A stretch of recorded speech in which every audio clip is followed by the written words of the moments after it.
Okay guys, ito at ating ituturo ko sa inyo kung paano ang paglalagay ng langis. Ayan.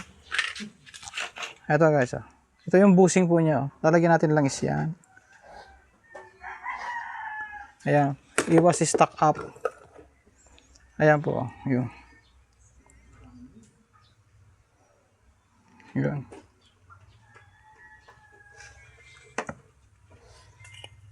Yun. Yun. Para malambot.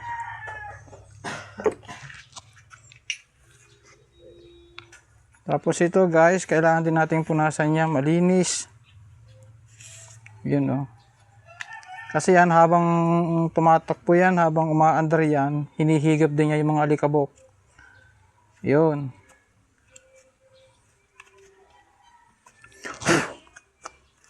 Ayan oh. Ayan.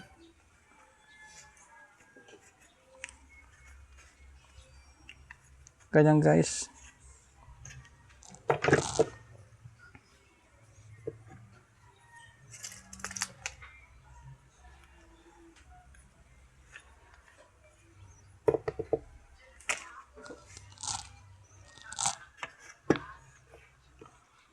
Ito po yung motor niya kanina.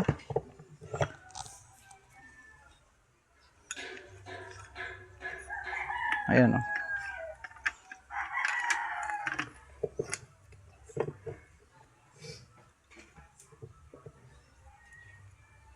Bali naging problema po nito guys ay ito. Nakakalas na siya. Kailangan nating tanggalin at lagyan ulit ng cable tie. Kasi oras na matanggal po yun guys ay ano na po yun.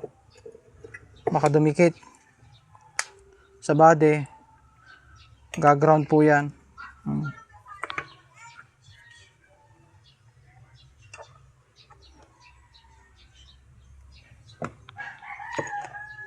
Ayan o. Oh. Ayan. Ayan guys. Oh.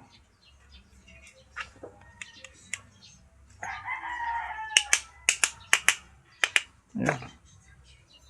Yun, di ba? Tapos guys, babalik natin yung kanyang apat na tornilyo. Ayan, ito, itong apat. Yun.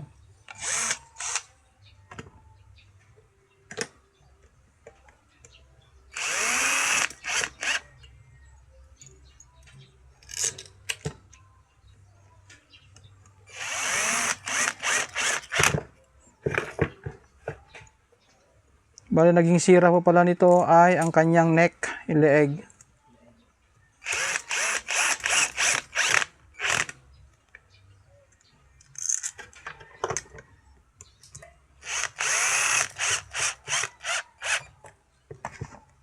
Ito.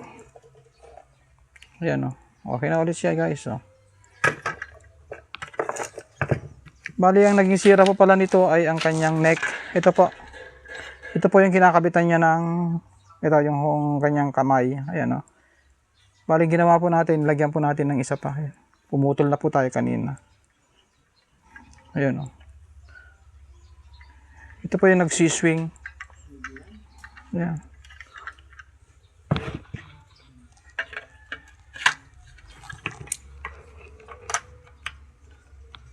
Ayan o guys.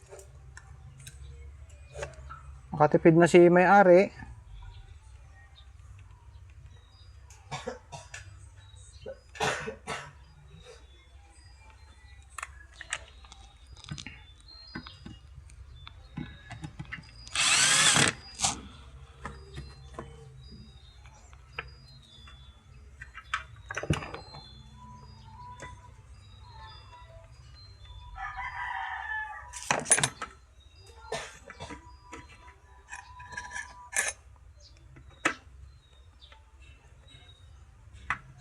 Yun, ayun na guys oh. Yan, hindi na siya na-stroke. Kaya na mukhang na-stroke ang itsura niya eh. Yun. Tapos ito ipapasok lang natin guys, yan. Papasok lang po natin dito. Yun. Hanggang sa ilalim, ayan oh. Palabasin nyo doon sa ilalim yan. Yun. Tapos ilagay nyo po dito, meron po siyang ano dito, ayan oh. Ayun. Yun. Yun. Saka ito po guys, ito po yung kanyang capacitor. 1.5 po ang hinihingi niyang microfarad, kaya lang po ay mababa na sa tingin ko ito. Bago natin ibalik ang capacitor niya, check-upin muna natin guys. Ayan o.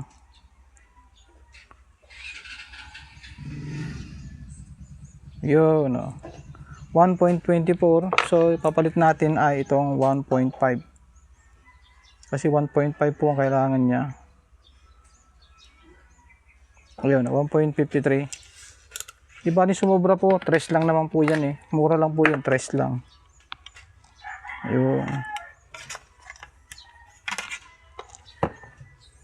Tapos ito, nakuha natin. Wala na po siyang lock. Total, meron naman po tayo dito. Ayan, kakabit na lang natin ang panibagong lock. Protection po sa LEC yun.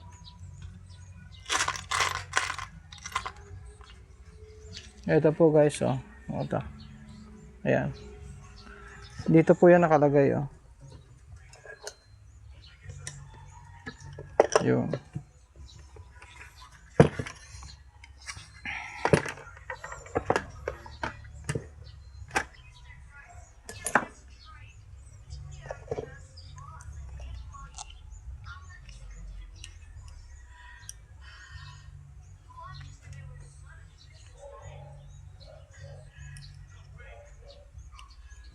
Yan. Ito po yung capacitor na ikakabit natin. Bago na po.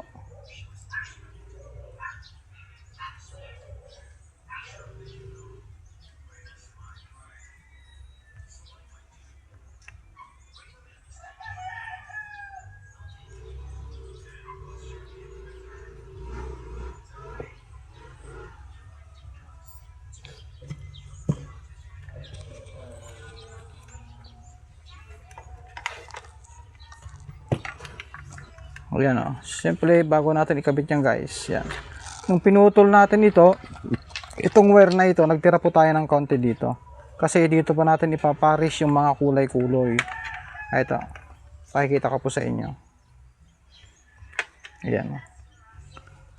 Yung color coding niya, para tayo maligaw. Ayan. Ang pagpuputol po ng ganyan, para tayo maligaw sa pagpuputol, magtira po tayo ng wire. Ayan. Mahaba naman po yan. Yan. Kasi yan, once na pinutol nyo ng sagad, yan, hirapan na kayo magbalik. Lalo't wala po tayong tester. Kailangan importanteng malaman yung kanyang speed na 1, 2, 3 at saka yung kanyang common wire motor. Yan.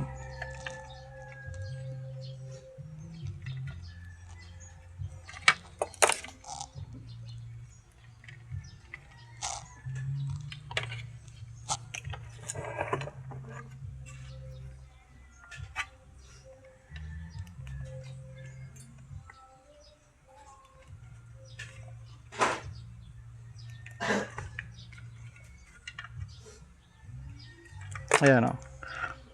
Madali na pa tayo magkakabit niyan kasi may mga color na yan eh. Ayan, may mga kulay-kulay na siya. Pag dudugtungin na lang natin. Ayan. Hindi na pa tayo mahihirapan. Dilaw. Hanapin yung dilaw dito.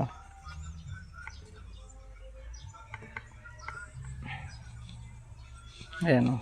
Ayan.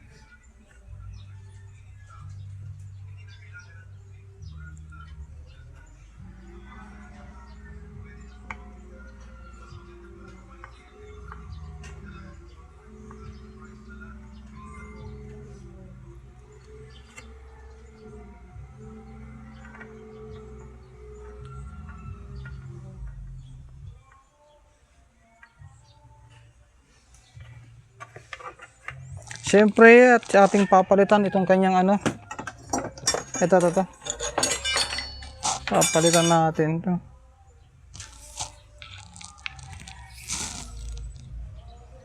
Sira-sira na guys. Maghahanap tayo. Bibili muna tayo ng piyesa niya. Okay.